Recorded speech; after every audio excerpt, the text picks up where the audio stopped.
Dobro jutro, ekipca, malo pozornosti, prosim. No. Zdaj bom rekel hvala, da ste se pridružili stranki. Vem, da imamo nekaj začetnih težav, no. Predvsem glede imena, ker Janez trdi, da je že leta 1991 patentiral tako ime Demokrati, kot tudi Logarjevi Demokrati, ker je malo čudno. No.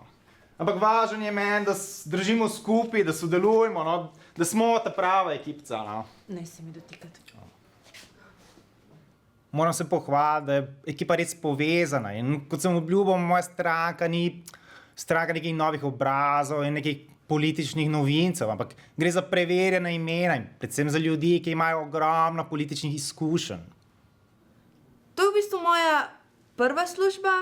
Sem lahko malo presenečena, da so me najeli, ker nimam tako nič izkušenj. Imam pa dober telefon, ki dela hude fotke in to je baje vse, kar danes rabiš, da lahko delaš marketing za politično stranko. Zdaj tako, naš cilj je, kot sem že večkrat jasno povedal, zmaga na volitvah pomladi 2026. Do takrat smo spoštljivi, nobenega ne napadamo, še posebej ne vladajoče stranke, ker bomo z njimi po volitvah morali oblikovati, bom rekel, neko široko koalicijo, okej? Anže, lahko malo zmotam. Naš računovodja Boris, tukaj da pokvar dan. A lahko stopa v tvojo pisarno? Za razliko od ostalih sodelavcev sem jaz tukaj edini, ki imam izkušnje. S financiranjem političnih strank se ukvarjam že zelo dolgo. V glavnem se to ponavadi počne s kakšnimi gradbenimi posli ali pa z denarjem iz tujine. V tem primeru pa imamo težavo, ker se celotna stranka financira iz 2 poslanskih plač, pri čemer gre Evina za nakup oblačil. Anže, po mojih izračunih bomo zelo hitro ostali brez denarja, tako da Dejan je imel prav. Glede česa? To, da sem rekel, da je poslanska služba najboljša, ker pač debatiraš, kadar se ti ljubi. Plačo dobiš pa vsak mesec.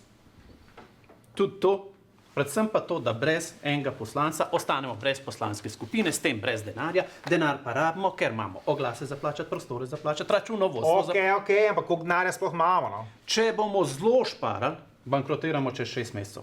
Tako da, 2 rešitvi sta. Ali najdemo še enega poslanca, ali pa po nekem čudežu vlada pade in so spet volitve čez 6 mesecev. Mislim, mi smo stranka povezovanja in sodelovanja. Mislim, da je jasno, kaj moramo narediti, no. Okej, ekipca, rahla sprememba planov. Volitve morajo biti čez pol leta. Pozabimo na spoštovanje, pozabimo na povezovanje. Treba je rušiti vlado. Zdaj, kako bomo to naredili, ideja? Čakaj, ni vse lažje enega dobiti. Po tistem pismu ne bo šlo. Gremo rušiti vlado. Ajde, kdo ima ideje? Lahko posnamemo zaprto sejo in objavimo, kaj koalicija zares naklepa. To smo že probali, ni delovalo. Nekaj boljšega rabimo, dajmo. Premijeja posnamemo na jahti. To je dobro, ampak mora biti še boljš. Golobu nastavimo past.